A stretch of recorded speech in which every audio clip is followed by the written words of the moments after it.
Assalamualaikum teman-teman, bertemu kembali dengan aku.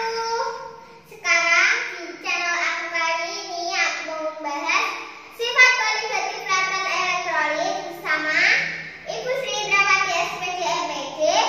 Tapi sebelum itu kalian jangan lupa untuk like, comment, share, and subscribe channel ini karena subscribe itu gratis. Dan langsung saja kita ke pembahasan pertama. Assalamualaikum warahmatullahi wabarakatuh. Pada video kali ini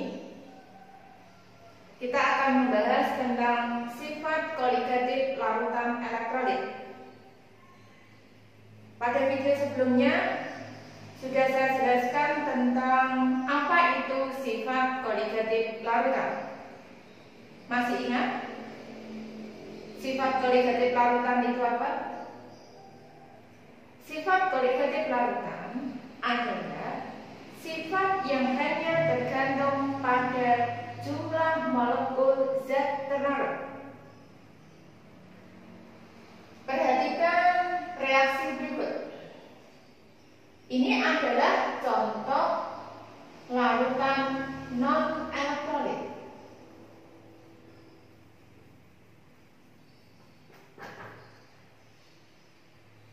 Gula atau sukrosa jika dilarutkan ke dalam air akan terbentuk tetap molekul C12H22O11. Jadi kalau misalkan ini jumlahnya adalah 1 mol, nanti juga kalau dilarutkan dalam air tetap terbentuk 1 mol. Tetapi jika kita melarutkan garam dapur NaCl, NaCl berikatan ion.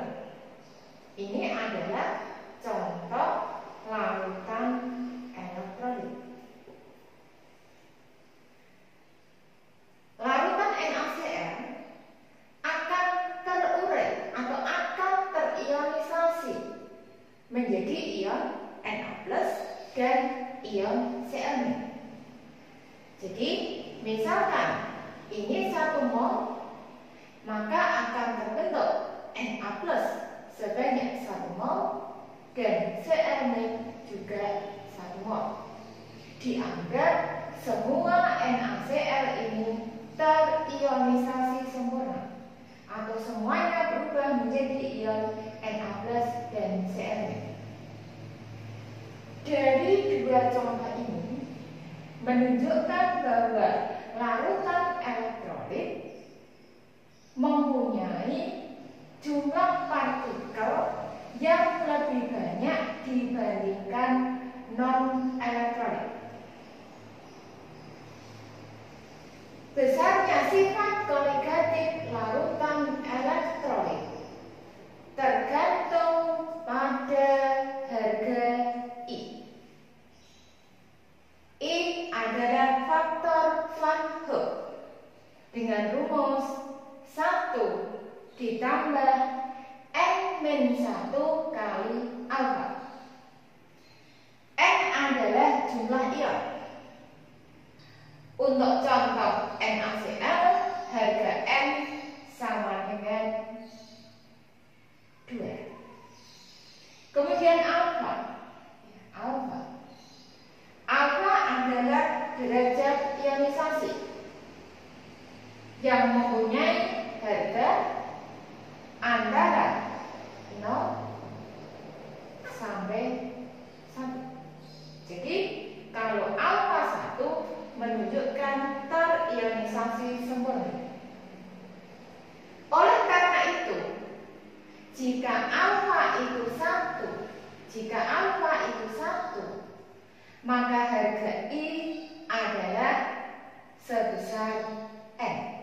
Jadi ini jika harga alfanya atau derajat ionisasi sebesar 1. Harga I sama dengan N. Sifat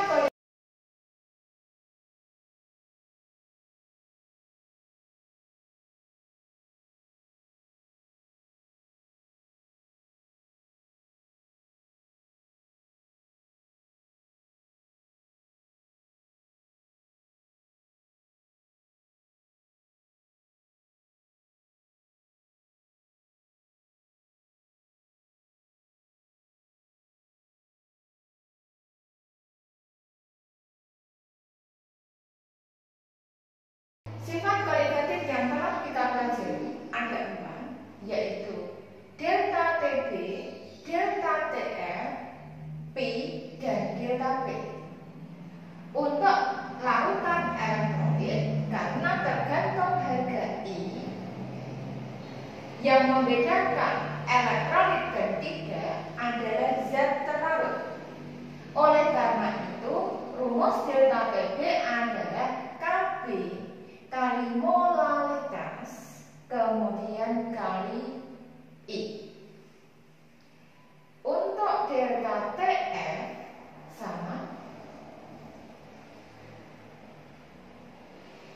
delta TF sama dengan KF kali M kali I. Kemudian tekanan osmosis untuk larutan elektrolit yaitu molaritas kali R kali T kali I. Tetapi untuk delta P tidak langsung dikalikan I karena yang berpengaruh terhadap sifat koligatif adalah zat terlarut, maka yang dikalikan I adalah mol terlarut. Sehingga rumusnya delta P sama dengan MT kali I per MT kali I ditambah MT. Jadi mol terlarut dikalikan I dibagi mol total. Kemudian dikalikan P0. Agar lebih jelas, perhatikan contoh soal berikut ini. Larutan BaNO3 2 kali sebanyak 1 mol membeku pada suhu min 2,79 derajat Celcius. Jika KF air 1,86 derajat Celcius per mol, hitung alfa. Jadi dari soal ini diketahui delta TF sama dengan 2,79 derajat Celcius. Maka kita bisa menghitung harga I dulu sebelum kita menghitung alfa. Delta TF KF kali M kali I. Delta TF 2,79 KF 1,86 molaritas 1 kemudian kali I.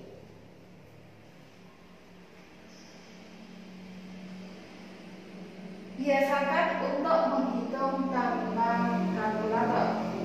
Jadi seperti ini, maka bisa kita coret. Ini dapat 3, ini dapat 2.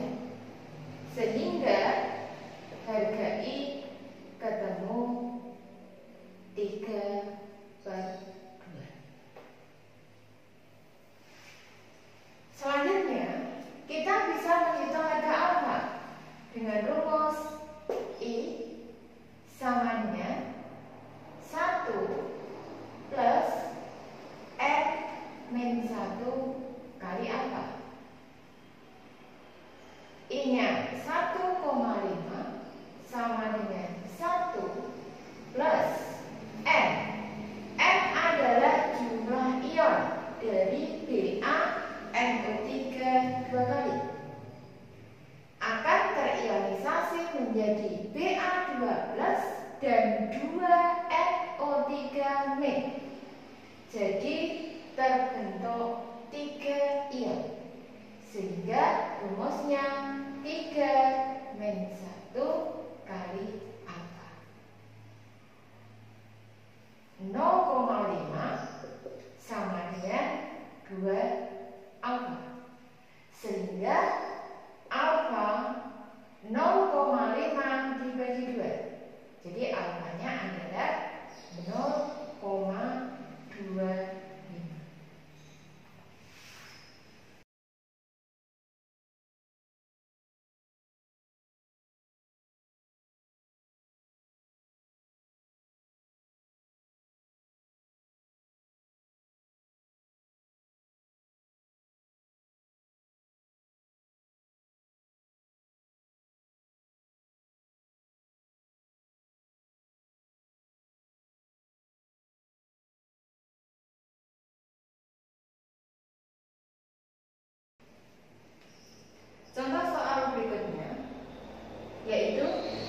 Dari 5 macam larutan berikut, CONH2 2 kali 0,05 molar, NaCl 0,03 molar, BaCl2 0,03 molar, AlCl3 0,02 molar, dan Fe2SO4 3 kali 0,02 molar. Urutkan titik beku larutan dari yang paling rendah.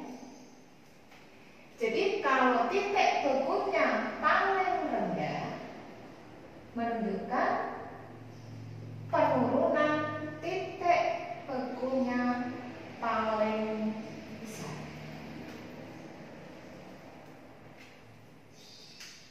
Rumus delta TF adalah KF kali N kali I. Untuk larutan non-elektrolit, harga I-nya adalah 1. Sehingga supaya delta TF-nya itu besar, dari rumus ini, karena semuanya dilarutkan dalam air, harga KF itu sama, maka yang berpengaruh adalah harga N dan I. Supaya TF-nya besar, maka F kali I harus dicari yang paling besar. CONH2 2 kali. Ini adalah rumus urea, itu non-elektrolit. Untuk CONH2 2 kali 0,05 molar, karena CONH2 2 kali itu non-elektrolit, sehingga harga I-nya 1. Maka molaritas 0,05 kali 1, sehingga ini adalah 0,05. NaCl elektrolit terionisasi menjadi Na+ dan Cl-. Maka F kali I 0,03 kali 2, jadi 0,06. BaCl2 harga N-nya 3, sehingga 0,03 kali 3, 0,09. AlCl3 4 kali 0,02, jadi ini 0,08. Yang terakhir Fe2SO4 3 kali, ini 5 ion, 5 kali 0,02, jadi 0,10. Sehingga yang mempunyai titik beku terendah berarti mempunyai delta TF paling besar. Delta TF paling besar perkalian M dan I juga yang paling besar.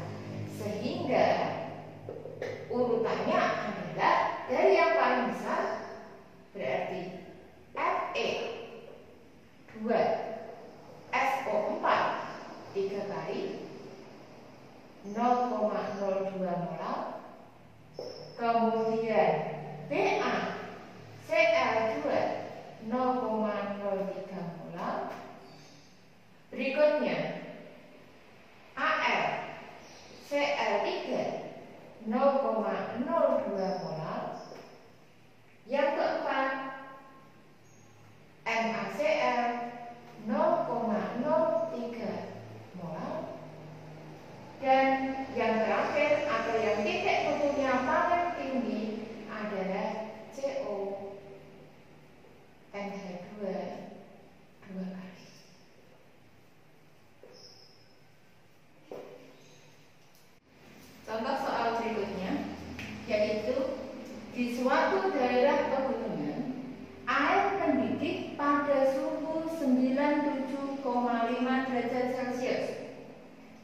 0,5. Agar titik didih tepat 100 derajat Celcius, berapa massa NaOH yang harus ditambahkan ke dalam 1 kg air? Jadi pada soal ini titik didih air itu bukan 100, tetapi 97,5 derajat Celcius. Supaya menjadi 100, maka ada kenaikan titik didih.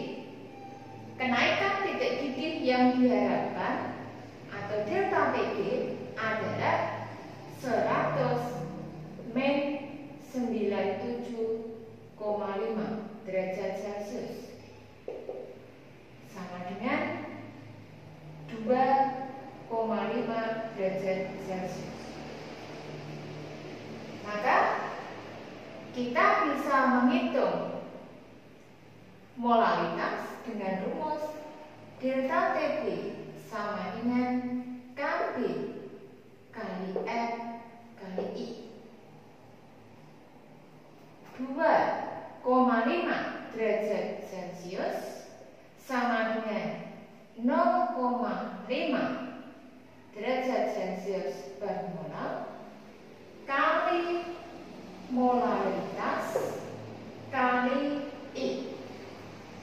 Dianggap terionisasi sempurna, maka harga I sama dengan harga M, yaitu 2.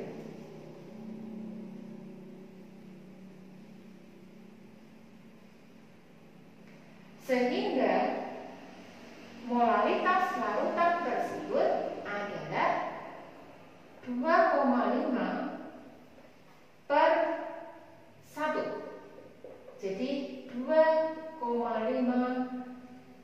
molar.